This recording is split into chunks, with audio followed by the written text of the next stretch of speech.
from August the 10th, 1954 to July 1st, 1958. Certainly we know that for 50 years before that, there were visions of a hydro project, visions of a deeper waterway. But it wasn't until June of 1954 that finally, after the Canadian government threatening to go it alone, the Congress of the United States finally resolved to build and to have the seaway constructed, the seaway portion of it. And this slide you see really does give a great impression of the power of the Long Sault Rapids that you see at the back of the photo, and then you have the ship plying the Cornwall Canal. Now that picture, you can see some weeds and whatnot to the bottom left of that slide. That the location that the photographer took this image from is still in existence. It's on the Long Sault Parkway, the old number 2 highway. In fact, the person who took that photograph just stepped out of the car, snapped the picture, and probably was on his or her merry way. But the number 2 highway is still in existence on Macdonell Island on the Long Sault Parkway, where this image would have been taken, where the photograph would have been taken. So it really tells the two projects there. And as I said, it was August the 10th, 1954, that if Jeanette turns the next slide, I was there. I was at that event on August the 10th, 1954. I shall never forget how excited my dad was that day because Louis Saint Laurent was coming to Cornwall. My father adored Uncle Louis. He loved Louis Saint Laurent. And I don't know if it was because Louis Saint Laurent introduced baby bonus and he had 7 kids at the time, eventually going on to have 12. But Louis Saint Laurent was, he could do no wrong in my father's eyes. And I can tell you the first prime minister's hand that I ever shook was on that day. I met, and my father met, and my older brother, and my next youngest brother, John, the 3 of us, the 3 boys, got to shake Louis Saint Laurent's hand. In that picture, you see Louis Saint Laurent on the left. In the middle is Governor Dewey of New York State, and on the right is Premier Leslie Frost, and they're turning the sod at Maple Grove. Maple Grove was the location where the Moses Saunders, Robert Saunders generating station power dam was constructed. In fact, the Saunders on the Canadian side is just a stone's throw from what you would classify as a rural hamlet of Maple Grove. We never did classify it as a lost village because it didn't have a post office, but it certainly had the distinction of having some buildings that people remember to this day, as in Ernie's Hotel and the Maple Grove Cemetery. The Robertson houses at Upper Canada Village came from Maple Grove. People remember those places, but that's what happened. That started really the project on August 10th, 1954, to extend through a 4-year period of construction, destruction, rehabilitation for a young lad who was between the ages of 6 and 10. I was fascinated in the whole thing.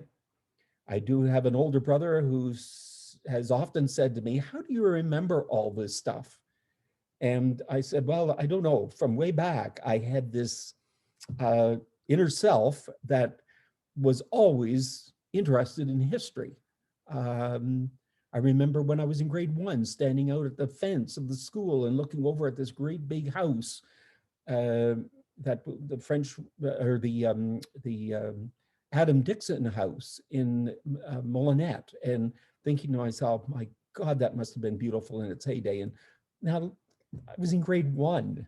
Hard to believe, but I had that appreciation for history. Next slide.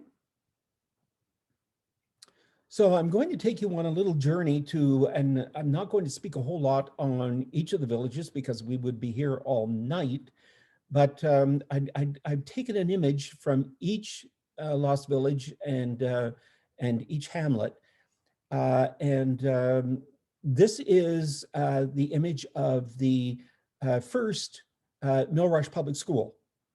That school, and I used this image in this presentation for the simple fact that I wanted to tell you that this is Millrush's first recycling project. After that schoolhouse was built, a paper mill was built, there were other buildings that were built in the village, but this was the first recycling project because that schoolhouse was, after it had ended its days as a school, and the school that I went to in grades 3 and 4, the large brick schoolhouse was built, this was the school. Well, the school was split in two, moved on to 2 other lots in the community of Millrush and turned into homes. Both those homes today are in this village where I live at Long Sault. Both of them, and many people find it hard to believe that, both these homes were moved onto the same street here in Long Sault on, believe it or not, on Saint Laurent Street. How coincidental to the story that I just told you about Louis. But yes, these are 2 homes today here in the village. Millrush had a population of 810 folks in the early 50s.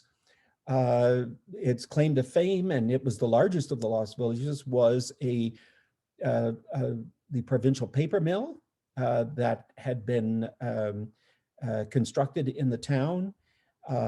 Also the powerhouse constructed, and I think it first went into production in 1903. But both those came on at roughly the same time, with the advantage of having some good and reliable power. You had the paper mill, and it was a sad day to be sitting in Millrush Public School and watching that paper mill come down. The paper mill where my father earned a living, where my father had met my mother, because my mother was working there in the counting room. She had to count reams of paper, and they met and married, my father being from Molinette and my mother from Millrush. So Millrush was a town of great memories for me. I remember walking to buy some of the major homes in the village. When I went to being a Roman Catholic, I had to take religion classes, and I went over to Miss Gaslin, who lived in the Bennett home, and passing some of the big homes and mansions along the main street. And it was very sad to see these homes destroyed, many of them because they were just too big to move. While it was very fascinating to watch others lifted off their foundations and moved into the town. Next image. We now move about 1.5 kilometers, 2 kilometers up the highway to the next village to the west of Millrush, and this is Molinette. This is the town, the village that I am most familiar with, because our farm was just north. You can see a road extending to the left of this image. Our farm was about 3/4 of a mile back that road. Quite often in the winter, we walked from that house out into the town to the schoolhouse, which was right next door to the church that you see there at the bottom of this image. That was St. Andrew's Methodist Church. Then it became a United Church at Union. And it was right next door to the public school. In fact, we called it the new public school because the old school had been condemned.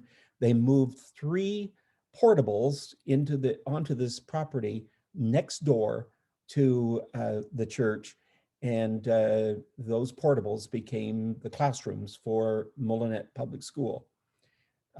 Actually, the Adam Dixon House, first built by George, but most identified with Adam, was just to the right-hand side bottom of this image. You would have had that beautiful big home, which was had an architecture of its own. It was Georgian plantation, actually. When you look at this image, you can see behind the church, and by the way, that image is from the air showing the congregation at the last service in the church before it was destroyed. And the image also shows behind the church, you can see the cemetery, that all the memorials, all the tombstones have been removed. Some of the remains have been removed, but I can tell you, underneath the glacial till that was deposited on that cemetery, my grandparents' remains were left there. All the Brownell ancestors were left there, because I remember Mr. Vern Hill, father of David Hills, who's a member of our historical society and whose grandfather's barbershop is at our museum. He was the cemetery board chair. He and a fellow from Hydro sat at our kitchen table with my dad and my uncle Scott Brownell. Scott had lived in Millrush and had moved into Cornwall. They sat at the kitchen table. Okay, something happened here. I have no idea. We can still see you and see the picture and hear you. No, we can hear you. Okay, well, my slideshow disappeared. I got it. And Just a phone call came through. oh, a phone call came through. Okay. Okay, there we are. Sorry. Okay, sorry about that, folks. As I say, this is my first time on Zoom, but those folks sat around the kitchen table, and that being the inquisitive, historically inquisitive fellow I am, I was all ears, and I heard my dad say, our parents wanted to be buried at Molinet. That's where they'll stay. So their remains are still down under Lake St. Lawrence. The large white house that you see as you head to the top of that picture is the White House. It was known as the White House. That was the J.G. Snetzinger home. He was an MP and an MPP, and he had a store in Molinet, and that's his store up at the corner there with the 2 dormers at the top. That was the J.G. Snetzinger store. In my day, Mr. Alan Brown ran it as a variety store and grocery store. But this was, I remember this image so well, and there's certainly a whole lot more I could say about it, but we'll move on to the next slide. And that's, as I said, the church was abandoned, was destroyed by fire. And today it's just a pile of bricks down under the water. And certainly that has been identified by divers who have gone down. I remember working at the museum, volunteering this one day, and some divers came in and told me that they dove the perimeter of the cemetery just over there, and they pointed, which was the St. Andrew's United Church Cemetery. And they said that there was a great pile of bricks near the cemetery. And I said, well, obviously that's the church. And they said there was a lot of tin around there too, and that would have been the tin from the metal from the roof. So a very sad image, but that's how some of these buildings had to be destroyed. And back behind the church, you can see a body of water. That is Bergen Lake. Now you really can't see skirting the water at the church side of Bergen Lake. You would have had the Cornwall Canal, and the land beyond the water is Sheik Island. And I'll be mentioning more about Sheik Island later. Next image. We're now at Wales. Wales was the only inland lost village, the only village that was inland from the river. And a lot of people wonder, and Fran LaFlamme in a video that she produced made comment that many people wondered why a village that was a mile north of the St. Lawrence River and Dickinson's Landing, why it would have been flooded. Well, the thing was, it was in a valley. It was in the valley of Hooples Creek. And this image, the one on the left is an actual photograph. The one on the right is an image painted by Historical Society member Anne-Marie Shields for her book, Lost Villages, Found Communities. But that is the Grand Trunk Railroad Bridge that was there in the start of the construction would have been 1855 or so. And we know that it was there in 1860 because the Prince of Wales came to a little town called Dickinson's Landing Station. And Dickinson's Landing Station was a mile north of Dickinson's Landing, right on the railroad. Legend has it that the Prince of Wales stepped off the train. He was inaugurating the new line, although it had been in operation for a few years. He was inaugurating the new line, and he was also wishing to have a ride down through the Long Sault Rapids on one of those steamers, those pleasure steamers. So he went out to Cahoon's Wharf in Dickinson's Landing, but he got off at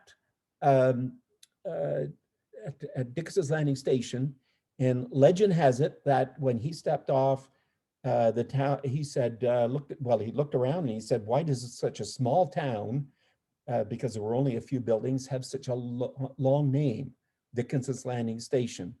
So legend has it that the folks decided that their town would be called Wales from then on, but it was really the post office. And it was just recently, while I'm doing quite a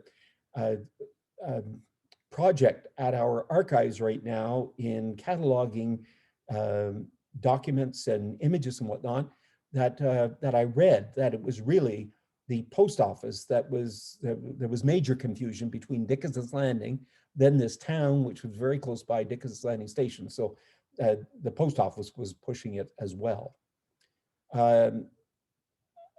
Perhaps we'll move on to the next slide. And then just a mile south of Wales, which was in that valley of Hooples Creek, you would have had Dickinson's Landing, which was at Hooples Creek. In fact, Hooples Creek was at the very west end of the town. In my day, and when I say my day, that would have been in the 50s, the largest and most prominent building in the community would have been this church, and that is Our Lady of Grace Church. It was again torn down. The priest's house, which is back behind it, was torn down, although the porch of that priest's house was taken over and attached to a building on Molinet Island, and it has since disappeared. But one thing that I can say about this image is that we have at our museum site the bell that you see in the bell tower, in the steeple. We have that bell, and I purchased it for the Historical Society. I saw it and knew who had retrieved the bell and who had it, but the gentleman who had it passed away, and his family put it up for auction along with the other contents of the home. And I went to that sale, especially knowing that it had to stay in the area of the Lost Villages and at the Lost Villages Museum.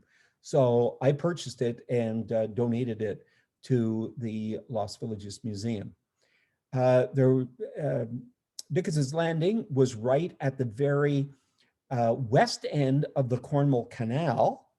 The lighthouse, which was right out in front of this church, in fact, between the front of this church, which really backed on the Highway number 2, this is looking out to the river. If you went out from this church, you would have passed through the cemetery, and then you would have been at the Cornwall Canal. And right across the canal was a lighthouse. That lighthouse today is at Upper Canada Village, not the reproduced lighthouse that's at the entrance, but the original lighthouse is out along the canal that they built at Upper Canada Village. But Upper Canada, or Dickinson's Landing had a cheese factory. It had a resident historian. His name was Leonard Odette. Leonard wrote 2 books, which we know is packed with historical information. Glimpses, Glances, Sideswipes of Dickinson Landing, and Relics and Requiems were 2 of the books that he wrote before passing. Next image. Then we go west from Dickinson's Landing. We cross over the Hooples Creek Bridge, which was a provincial highway bridge, which is still there today. A very popular dive site, as is I can say the bridge back at Wales is a very popular dive site today too. But as you leave Dickinson's Landing, you're heading west to a little community. Now, if Dickinson's Landing had 180 people, Farron's Point had 185 people. And I should go back for a moment and say that Dickinson's Landing was the smallest, at the time of the Seaway, was the smallest of the Lost Villages with 180 people. But at one time, there were over 1,000 people in the community. Now, it lost its punch, so to speak, and its economic drive when Wales became a town, and a fairly bustling little town. And really, the heart was torn out of Dickinson's Landing, and it never regained.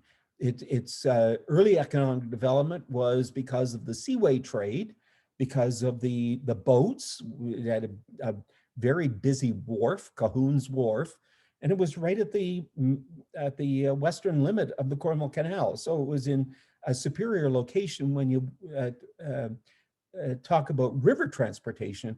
But when you get to rail transportation, well, it's the only Lost Villages. It's the only Lost Village that didn't have a railway station, because Dickinson Landing Station, aka Wales, became the terminus for the railroad. So this is Farron's Point, 185 residents at the time of the Seaway. This image, there were a couple images I could have chosen for this town, for this village, but I chose this one because this was what was known as Buckingham Palace. It was and I remember this building, although at the time I remember passing by, but I didn't know anything about the history of it. But it was built by the Kerr brothers. There were 3 Kerr brothers, and this was the Kerr store, Kerr, and it operated as a general store, furniture.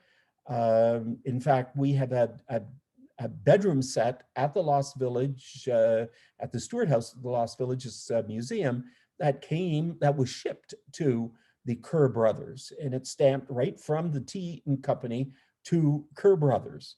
And But at the time of the Seaway, this was being operated, the store, which was just a shadow of what it once was being operated by the Moyle family, with apartments being both upstairs and downstairs in this building. But it was a building that had this rather strange angular corner to it, and it was built to the road to the north, to the next concession. And it had that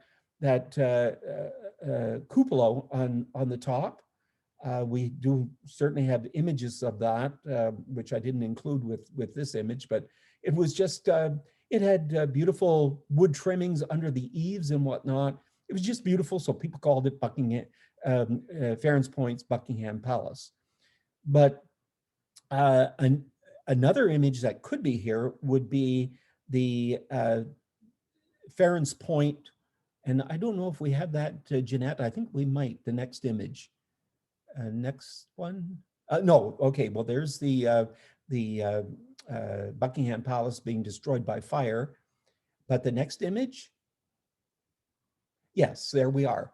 This would have been at the western end of the community. In fact, Buckingham Palace was at the eastern end, this was at the western end, and this is a ship heading west through the Williamsburg, or it was also known as the Ferens Point Canal. It was part of the Williamsburg Canal. Ships had to use this lock going upriver, but going downriver, they did not have to. Right out in front of Ferens Point, on the right-hand side of this image, cross over the towpath, and you would have had some minor rapids, nothing compared to what we saw earlier in the Long Sault Rapids. But today, the image that most folks from Ferens Point would remember and talk about would be that red roof building at the top of the hill from that boat that's passing through. And that was an outdoor dance pavilion. That pavilion was erected by the Women's Institute. It was a very popular place. They had a Nickelodeon, which was in a locked cupboard, but you had Nickelodeon in there when people were there to operate it. But that building, that outdoor pavilion with its roof and the beams to hold it up, to hold that roof up, that building was moved to the Stormont Agricultural Fairgrounds at Newington, and it still stands today in Newington. And Fran LaFlamme, our first president, she put up an awful fight some years ago when the Fair Board had threatened to tear it down because it wasn't in the best of shape. Well, there was no way that Fran was going to lose that, and it wasn't lost. So that is all I have about Ferens Point with this image. So let's move on to the next one. Okay, I think we went back. There we go. We're in the Brick Town. When I say the Brick Town, when you look at this image, you will see red and nothing but red in the buildings, and that's correct. This is Altsville. This is downtown Altsville. At the very center of the image, you can see the Bank of Montreal with its black sign with a white writing on it. That was the Bank of Montreal. And in behind it, you had Bedingfield's general store. And right across the street from it, just the next building to it, you had Defoe's store. So you had enough of a population in this town to support, in fact, 3 stores that I can think of. Defoe's store, Bedingfield store, and the Jarvis and Shaver grocery store, which was back to the north. And it was a frame structure near the railroad. But this was the Brick Town because the Elliott brothers, who had arrived in the community years before it really became a thriving town, set up a pottery and a brickyard. And we do have at the Lost Villages Museum a number of pieces of Elliott pottery in the Stewart House in the kitchen. And today, I must say too, for those viewing this image, you can walk on that street today, although it's very eroded and the asphalt is in very bad shape. The water has been lowered in Lake St. Lawrence to the point that you can walk into Altsville. And many people have this fall have taken walks out there, and I've seen countless images on our Facebook site and on the internet from the village of Altsville. Altsville was it was basically tied with Molinet in size. There were about 310 people in both those communities at the time of the Seaway. So it was really, Mill Rush with 810 certainly outpaced the others with regards to counting bodies in the town, but excuse me, it certainly was a bustling little community. And the folks from Altsville, those who are still living today, are so very, very proud of their town, as we all are of our hometowns. Next one.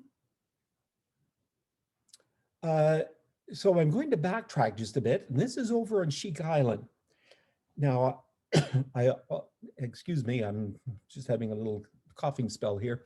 I did allude to Sheik Island out in front of Molinet. Well, it was out in front of Mill Rush too. It was an island that in order to access the island, you had to cross over a swing bridge at Mill Rush. And I remember as a kid going to this site right here. And this is the site of Alt Park. Alt Park was at the head of Sheik Island. Sheik Island had started as an Aboriginal site, and in fact, that's what these folks from the University of Toronto are doing. They're doing an archaeological dig. The Point Peninsula people were there, and they dug for a couple summers there, and it was very sad towards the end. In fact, the university took out, the archaeological department took out an injunction to have the flooding stopped. But the powers that be said, no, we're going to go ahead. So towards the very end of this dig, they had to bring bulldozers in and bulldoze that top layer. They couldn't do the meticulous digging that these folks are doing. But I remember being at that site. In fact, I remember the day when they had a kids dig, and the university folks invited kids to come along. And I remember digging and not finding a darn thing that day, which was rather disappointing. But we went up to this site almost every day in the summer, or not every day, every Sunday in the summer. It was a great place to play ball, to meet our cousins, to meet our friends from Cornwall, to have aunts and uncles there, to picnic. But one thing I can tell you, we never swam down at the bottom of the hill, right behind the lady that's sitting there in the foreground. Behind her would have been a rather steep hill that went down to a beach, and the beach was right at the Long Sault Rapids. Well, my parents didn't swim, so the kids weren't going to go down there, and we never did. But certainly I remember great times up on Sheik Island. And Sheik Island had some of the most progressive farms. And I must say that 1,550 people were displaced. From the farming community were displaced, but there were a number of people from Sheik Island, especially the members of the Raymond families. There were 5 different Raymond families farming on that island, and they were displaced, never to farm again. And certainly for George Raymond, he built himself a house in Long Sault. At the museum, we have the bill of sale for the auction sale that was held on his farm before the flood of July 1st, 58. But that's Sheik Island. Next slide is, this is, so we go to the three hamlets now. This is the Matheson home being moved from Maple Grove, and Maple Grove was down at the dam site. And this was the first house moved by Ontario Hydro into Long Sault. In fact, it was the first house moved into Long Sault. There were other houses moved by other movers, but Hydro moved this concrete block house. Many people call them cement blocks. I call them concrete, but this is a block house that was the first one moved into Long Sault. And this is, and you can see the beautiful maple trees of Molinet. This is passing by Pleasant Haven tourist home and cabins at Molinet. Next slide. We come to Woodlands, the second of the three hamlets that were lost. This is St. Matthew's Presbyterian Church, and it was replaced by the new St. Matthew's Church, replaced in not only with a building, but in name in the community of Ingleside. Ingleside received the homes that could be moved from Wales, Dickinson's Landing, Ferrens Point, Altsville, and the hamlets of Santa Cruz and Woodlands, where Long Sault, the community where I am right now and where I live, it accepted the houses that could be moved from Millrush, Molinet, Maple Grove, and no houses could be moved from Sheik Island because they couldn't get them across the Cornwall Canal. But these hamlets were really blink and you'd miss them, but you couldn't miss the beauty of this beautiful church that was there at Woodlands right up until the time of the Seaway. Many, many folks, and many still living today in Ingleside, mourn the loss of this beloved church. Next. We have very few images of Santa Cruz, but this is the Santa Cruz schoolhouse. Many people wonder why a little hamlet between between Dickinson's Landing and Ferrens, Dickinson's Landing and Ferrens Point would have a Spanish name, Santa Cruz, meaning Holy Cross. Well, it's believed that stonemasons who worked on the Cornwall Canal and the Williamsburg Canal had an encampment there, and they named their encampment Holy Cross, Santa Cruz. Anyway, this is about the only image that really tells that there was some semblance of a little hamlet there with the schoolhouse still standing at the time of the Seaway. Next. And this ended it all. This was July 1st, 1958. I remember the day well. My aunt and uncle, they had moved to Thorold because the paper mill in Millrush had moved to Thorold. So my aunt and uncle came down expecting to go down to the power dam and see this huge blast in the distance and this great wall of water coming down. Because for about 2 or 3 years, we had heard on the radio every day the Seaway song. And in the Seaway song, Loretta Burgess sings, and the lyrics go, "This great wall of water will make its own headway right into the old Cornwall shore." Well, that great wall of water didn't happen. It was a trickle. And by the end of the first day, the water was up to Molinet. The snakes were slithering, the groundhogs were running, the shorebirds were in a frenzy because they're nests were being destroyed. And remember, this was July 1st and it would be nesting time. Yes, there was a lot of commotion going on. But we had walked from our farmhouse out to the outskirts of Molinette, and there were signs there telling us to keep out, but my dad went a little bit further, and it was expected that the debris from that blast would make its way to Molinette. It never did, but we had heard a kaboom in the distance, and that was it. We walked back home.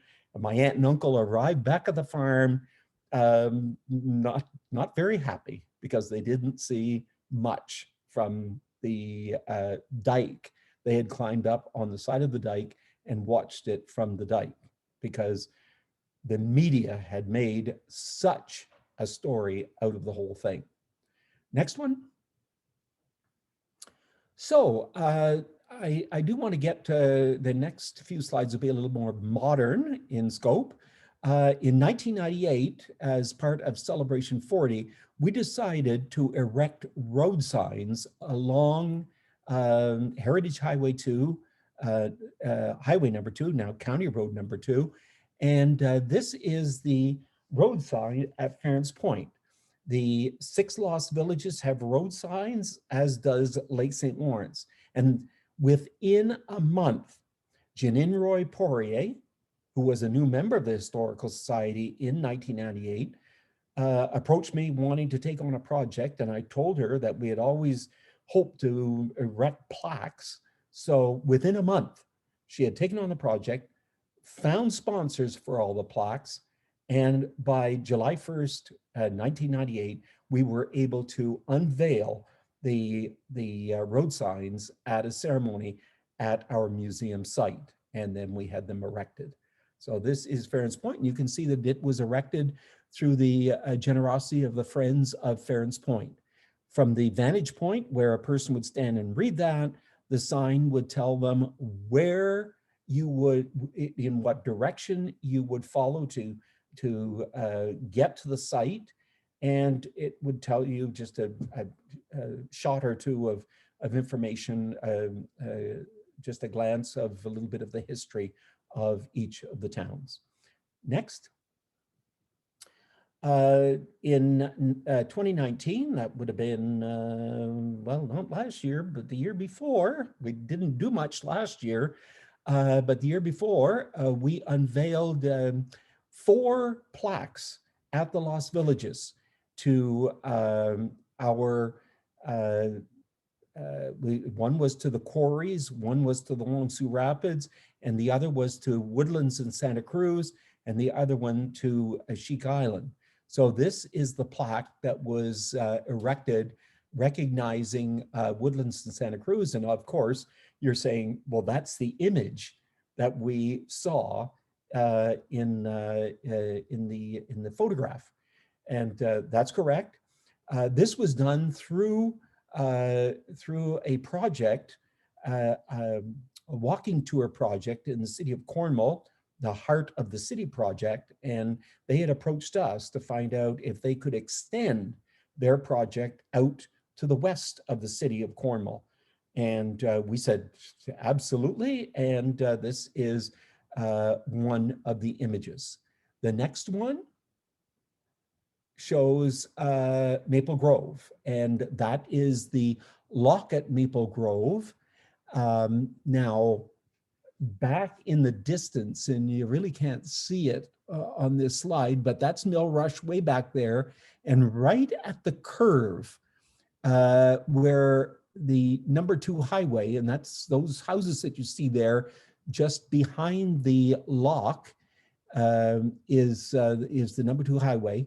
And at that curve, you would have had Ernie's Hotel. So all that area, all that farming area that you see in that picture would have been classified as Maple Grove. Outside the image at the right-hand side, we can't see it, you would have had Robertson's Creek, and it was on the bank of Robertson's Creek that you would have had the Jeremiah French United Empire Loyalist House, which became the George Robertson House, his son-in-law, That's the house that today is the Robertson House at Upper Canada Village. That has the claim to fame. Underneath the walls of the dining room of that house at Upper Canada Village is the original cabin, log cabin of Jeremiah French. And in this image, that is the St. Lawrence River on the left and the Cornwall Canal that you see here. And this is just on the outskirts of the city of Cornwall. Next image.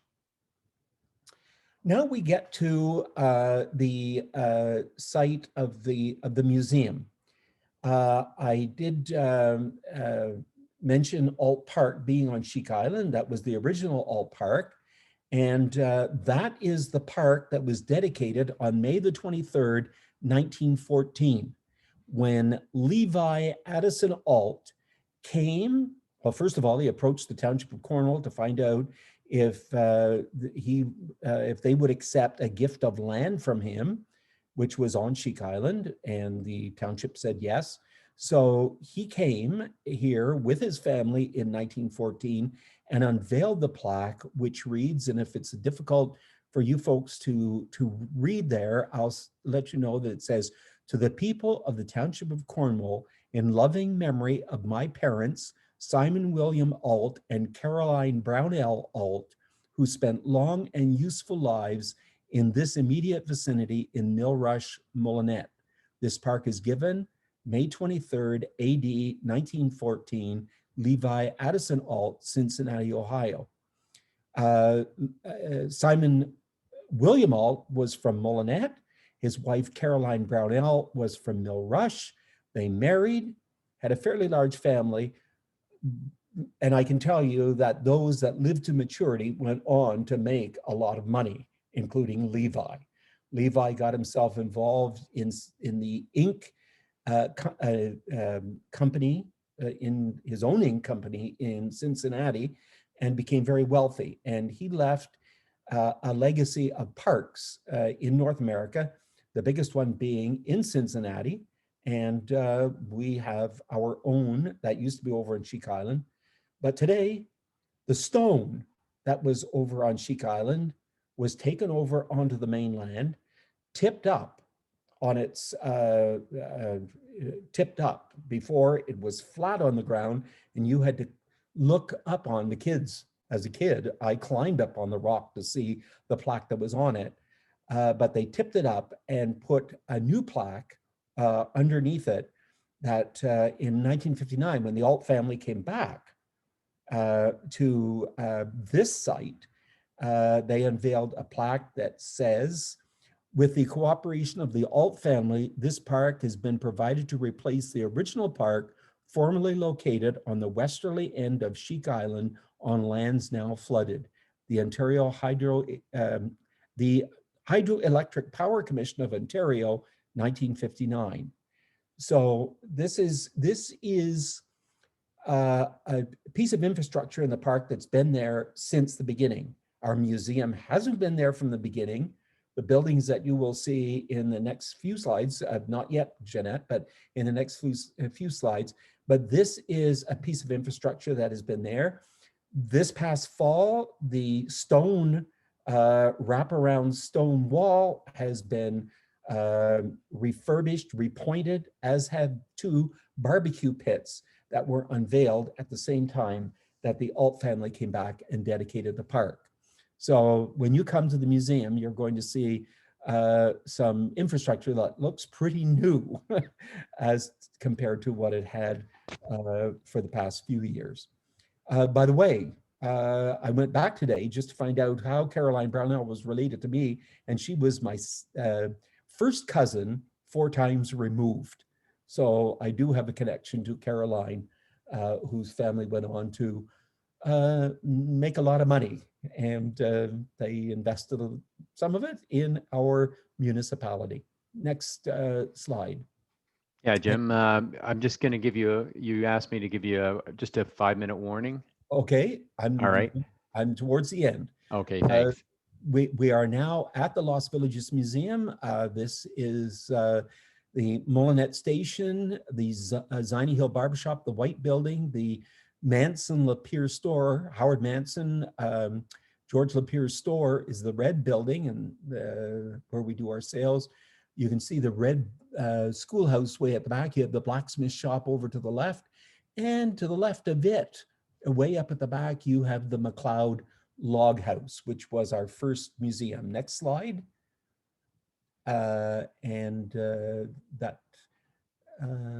Actually, you do have the McLeod Log House up there on the right.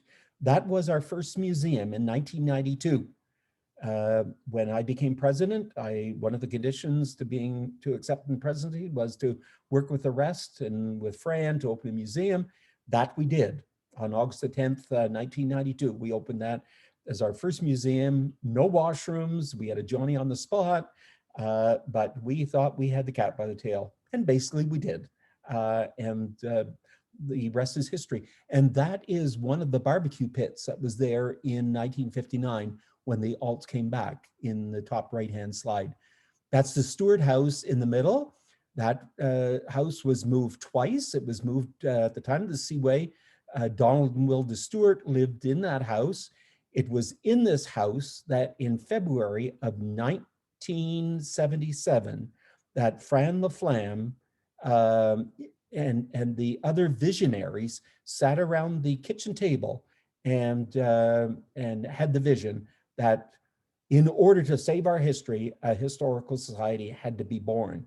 So by October of 77, we had our charter and then our incorporation. So that house today, and when you walk in the kitchen door, you are walking in and you will see the actual table and the chairs around which they were sitting. They were playing cards, I believe. Some say that there were a couple there that probably would never play cards, but they were playing a game anyway. My brother was there, my brother John, who was a charter member, and we have the chairs and table, and we're pretty happy about that. The Molinet Station at the bottom, that's the was purchased by a farmer for $10, moved back to his farm, turned into a chicken coop, then a horse stable, then it was a bicycle repair shop, and then discovered by my brother John, and we moved it out to the museum in 1995.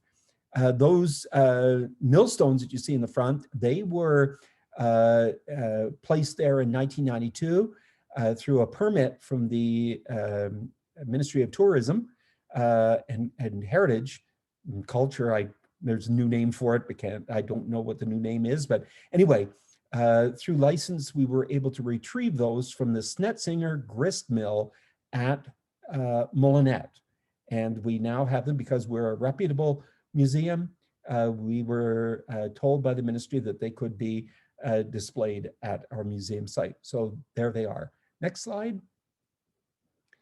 Our schoolhouse, very popular wedding site. Next slide is the, this would be the Millrush Molinet Cenotaph. This was originally at Millrush Public School when I was going to school there in grade 3 and 4. This was right in front of the school. Then it was moved to the schoolyard, actually quite off the schoolyard at the new Longsu Public School in not a very accessible place. So our local Legion suggested that it be moved down here to the park, to Alt Park, and that was done. We're still hoping one of these days to have an interlocking brick platform made there. Behind the bench on the left, today we have a Vimy oak. And if you really don't know what a Vimy oak is, just Google Vimy oak and you will find the history of the Vimy oak. And I went up to the Hamilton area with our president at the time, and we acquired 2 Vimy oaks. The one failed to grow, the other one did grow, and there we are. This is an older image. Next one. And then in 2019, we unveiled the Civil War Monument. This is a monument to the 40,000 Canadians who participated in the American Civil War, hence the Canadian and American flags. This was a project taken on by the Greys and Blues of Montreal, a group that recreates, and they take part in Civil War reenactments, but they wanted to have a national monument in Canada, and they had approached the St. Lawrence Parks Commission. The site was not deemed acceptable at Upper Canada Village or near Upper Canada Village, so they approached us because we were very close to the St. Lawrence River. So we have that monument here at our site.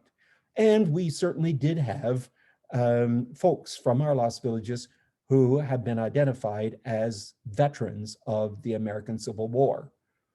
From Millrush, Mullinatt, and Altesville. Those are three communities that we definitely know we had Civil War veterans living in those towns.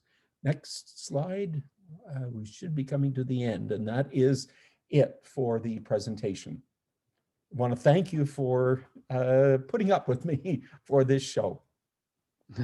Okay, thanks. Here, I'll just put on my video here. Thanks very much, Jim. We do have a few comments here, or questions, I should say, and I'll read them out, and if you want to answer them verbally, that'd be great. Sure. The first question, now I think you've answered this one, but maybe you can add to it. It says, were any of the cemeteries flooded? And I think you did mention they were flooded, but was there any concern of, with the current of the river, was there any concern of that current digging those, the remains up? Okay, 18 cemeteries were affected. 14 of them were flooded, and they were capped with glacial till. In fact, if you go to these cemeteries today, and divers have told me that, if you go to those cemeteries, you will see large boulder fields. Take, for example, that's newly placed. When you look at that image, you can see the glacial till that has been drawn in there. That glacial till was disturbed by the water, and it washed the top layer off, but it left all these boulders. Well, those boulders today and the till that's left is protecting the remains down there. So 14 of those cemeteries were amalgamated into the new St. Lawrence Valley Union Cemetery. That's a site today just west of the village of Long Sault, where I live. But I can say that my ancestors, and I am very confident that their remains are still in that cemetery out under the waters of Lake St. Lawrence. So that's 14 of the 18. 2 of them were removed intact. The one at Maple Grove was so close to the dam site where so much turmoil was happening that Hydro moved the entire cemetery into the city of Cornwall. And they laid out the cemetery just as it was at Maple Grove. And when I travel into Cornwall from Long Sault, I pass by it on those travels. The other one was the Lutheran Church Cemetery up between Altesville and Morrisburg at Riverside. The Lutheran Church Cemetery was moved to Riverside Heights, and it was moved intact, again, put back in the same fashion, in the same footprint, in the same manner as it was in bygone days out along the river. And the Lutherans built a new church right in front of the cemetery site. So that brings us up to 16. There were 2 cemeteries that were fairly close to the water, but Hydro felt that if they could cap them, or raise them, I shouldn't say cap them, raise them, they could take the tombstones off, raise them, and then place the tombstones back on the cemeteries. Those cemeteries, one is at Mariatown, which is between Morrisburg and Iroquois. The other one is at the east end of Iroquois. Now, Iroquois wasn't the lost village because it's still there today, except it was moved a mile back from the river, nor is Morrisburg classified as a lost village because they only lost, well, they lost a third of that town. But certainly up at Morrisburg, you have, or at Iroquois, you have a cemetery that was raised and the tombstones put back on top. So that gives you a little bit about the cemeteries. Okay. We have another question here. What happened to the artifacts from the Sheik Island dig? They are at the University of Toronto. In fact, the most recent chance or opportunity that I had to see some of those artifacts from the university, they were on display, and they could still be on display at the Ontario Power Generation Interpretive Center, the new one that they built at the Saunders generating station. And I do know that they've been identified as being from the University of Toronto. I can tell you that there were a few people from Sheik Island who had found relics themselves on the island. And these relics have been certainly cared for at the Lost Villages Museum. We do have a few of them at the Lost Villages Museum. Okay. Next one says, are you able to see the old railway bed in Altsville with the lower water levels? Person says, my dad, this is Rena Ritalik, my dad, Wilson Shaver, whose farm was displaced, often spoke of all the villages you had mentioned. I have enjoyed your talk very much. So the question is, are you able to see the old railway bed in Altsville? Yes, actually, very little. The eastern and western ends of the railroad bed in Altsville disappeared, but the central part, in fact, where the business or the industrial complex, an industrial park grew around the railroad in Altsville, where you had the cheese factory, a grist mill, a sawmill, a sash and door factory. What else was there? The Jarvis and Shaver store, an egg grading station, a coal yard, cattle pens and whatnot. They all grew in a location that's still there today. In fact, and I'll put a little promotion in here now, outside of the months now that we've suffered through this COVID, I do bus tours, and I always stop at the Altsville Industrial Park site to point out where you could still see, although it's overgrown today, where if you got out of the bus, which we usually don't have time for, and we don't have time for, but I've explored up through there, where you can still see the sidewalks. The trees have grown up and thrown those sidewalks all over the place, but you can also travel the railroad bed at Altsville is the road down to the Upper Canada Migratory Bird Sanctuary. So where it served as a railroad pre-flood days, it now serves as a road to the Migratory Bird Sanctuary, the Upper Canada Migratory Bird Sanctuary. And did I hear the name was Wilson Shaver? It was Wilson Shaver, that's correct. Believe it or not, I just typed that his name into the index of the at the Lost Villages archives. I've been doing a lot of indexing for the past few years. I've had a number of medical problems, so I can do that at home. And it's a name that I'm very familiar with because I just typed it not very long ago. Very good. The next one is, let's see here. I'll just go back to the open questions here. The flooding sounds like a very traumatic event for all those expropriated. How did the government handle it? Well, first of all, the project, it was take it or leave it, and basically in those terms for the relocation part of it. We have a member of our historical society who has told us often how Hydro told his father, or remarked to his father, well, you can take the offer or you can swim. And it was just like that. And so they were building a new house, and Hydro put up a sign on the property that was still standing at Mill Rush, and put a sign on the trees telling people that they couldn't trespass. So in the meantime, his father went down and took the sign down. He was so mad that he was being treated this way. But there were you know, many people say, how did the people, this question was, how did Hydro handle it, or how did the people handle it?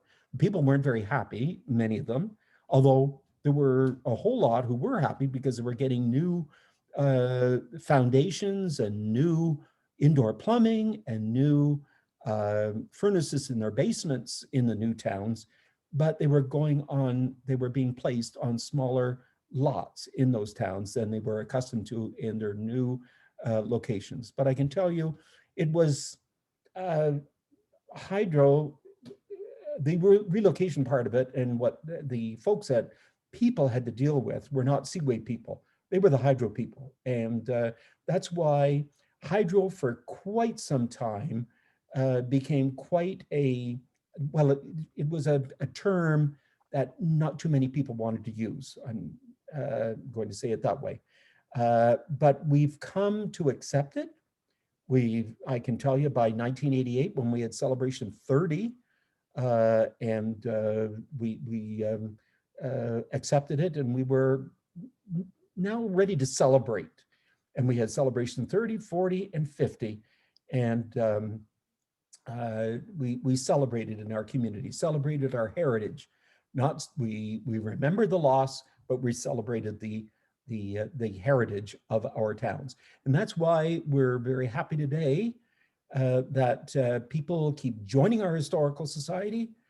Jeanette Guy, who put together, and she's on Zoom here tonight, a relatively new member of our historical society, but she joined our historical society, jumped in with 2 feet, and has been just a powerhouse of knowledge and of wanting to do and wanting to make sure that that story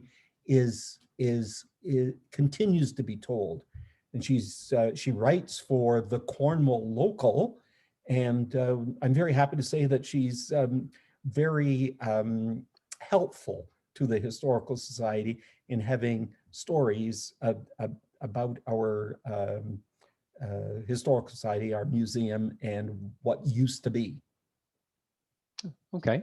By the way, that last question about, or question that mentioned Wilson Shaver, I've got another person, Danielle Kennedy, says Wilson was also my grandfather. So you've got a couple of people on there that have direct connections with the people from the Lost Villages.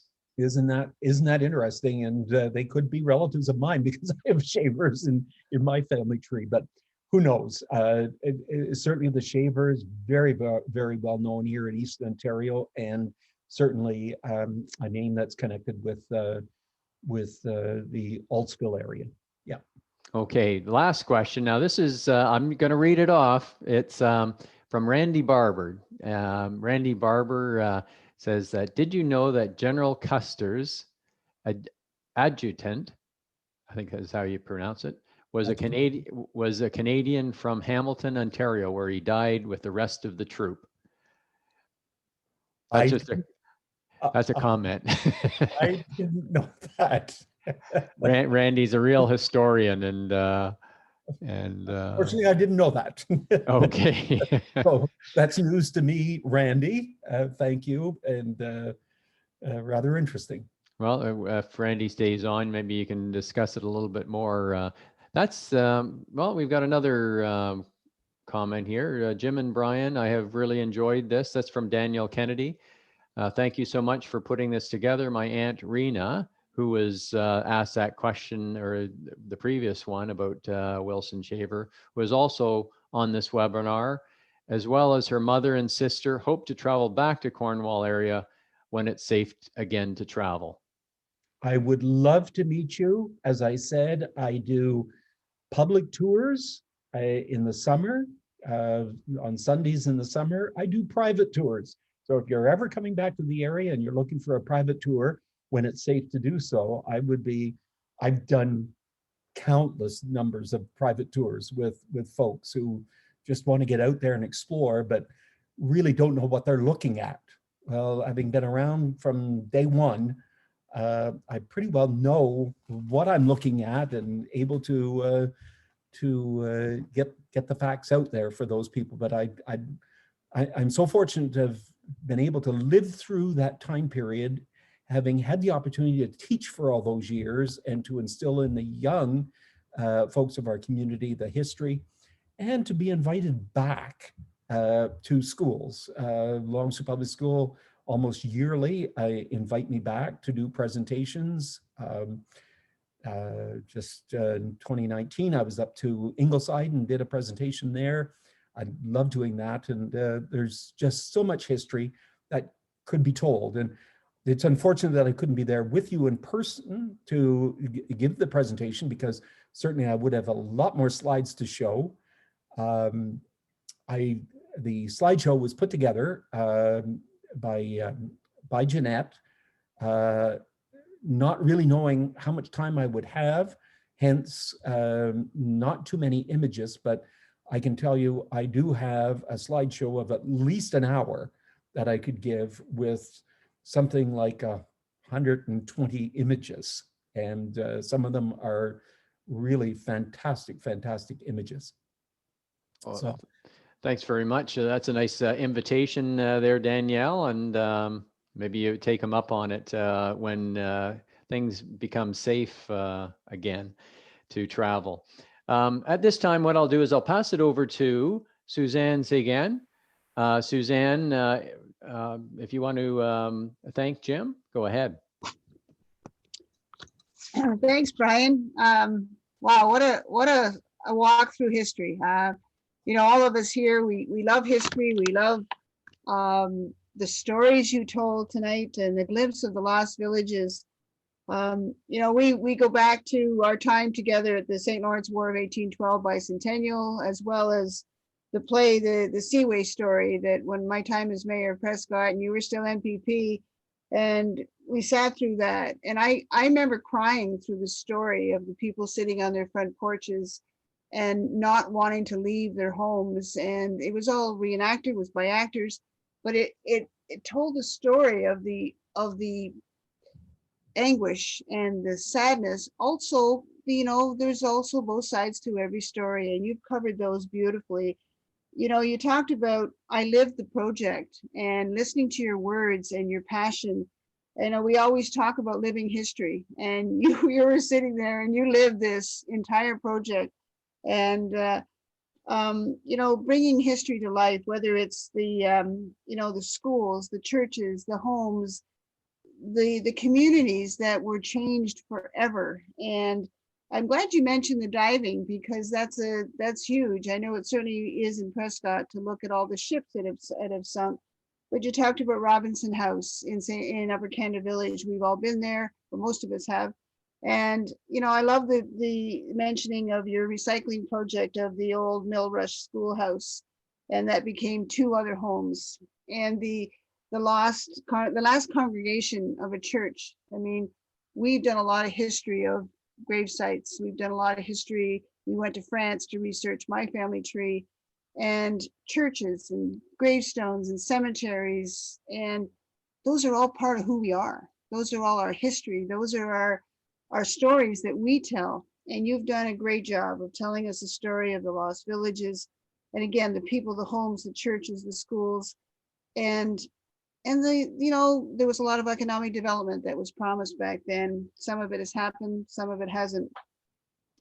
But I wanted to, thank you and all the people that worked hard to preserve these photos and the history through the heritage plaques and the building of the Seaway and just those pictures that you've shown us that are lost forever, but the stories remain. And because of people like you, Jim, bringing these stories to life tonight. And I think, Jerry and I have been there. We can speak personally how great your private tours are of the Lost Villages Museum, your generosity with your time. And we really look forward to coming back after the pandemic to see for ourselves the result of all your work and people like Jeanette and your fellow visionaries for spending so much of your life to protect and preserve the story of the Lost Villages.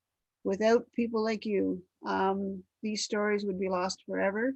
So from the bottom of my heart and Jerry's and all of the people at the Cobourg District Historical Society, we thank you so much for taking time to put this together, and Jeanette as well, and for bringing this story to us tonight. It was very much appreciated, and gets me all excited to get back on the road and start touring again once we can and once it's safe to do so. So thanks again.